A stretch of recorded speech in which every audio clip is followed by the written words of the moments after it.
నమస్తే, welcome to four sides TV. ఏపీలోని వైజాగ్ నగరంలో గూగుల్ పెట్టుబడుల ప్రకటనతో దక్షిణాది రాజకీయాలు వేడెక్కాయి.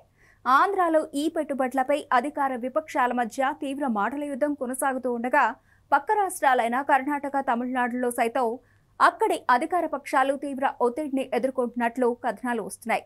కర్ణాటక మంత్రులతో ఏపీ మంత్రి లోకేష్ ఏకంగా సామాజిక మాధ్యమమైన ఎక్స్ వేదికగానే వాదనకు దిగుతున్నారు. తమిళనాడులో సైతం గూగుల్ పెట్టుబడులను ఆకర్షించడంలో అధికార డీఎంకే విఫలమైందంటూ ప్రతిపక్షాలు విమర్శలు గుప్పిస్తున్నాయి.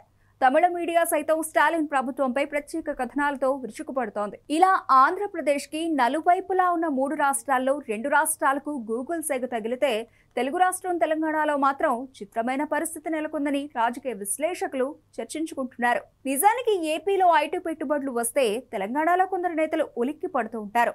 ప్రాంతీయ భావాలు రెచ్చగొట్టి లబ్ధి పొందాలని చూసే కొన్ని పార్టీలు ఏపీ విషయంలో తీవ్ర వ్యతిరేకత వ్యక్తం చేస్తూ ప్రభుత్వాన్ని ఇబ్బందులకు నెట్టే ప్రయత్నం చేస్తూ ఉంటారు.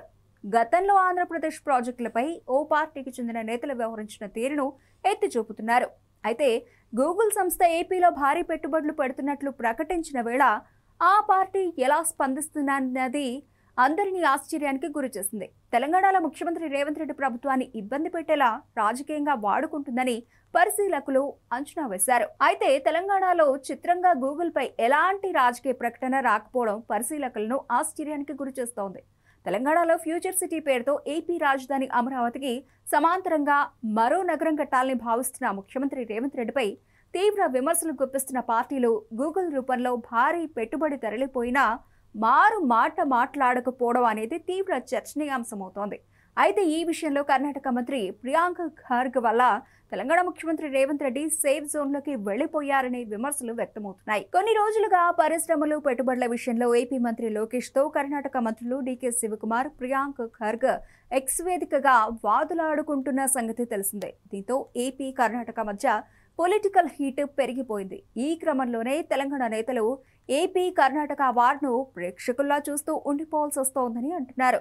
ఇక పెట్టుబడుల విషయంలో ఏపీకి తెలంగాణతోనే ఎక్కువ పోటీ ఉంటుందని భావిస్తే ఇప్పుడు రివర్స్ లో పరిస్థితి కనిపిస్తోందని పొలిటికల్ ఎక్స్పర్ట్స్ అభిప్రాయపడుతున్నారు.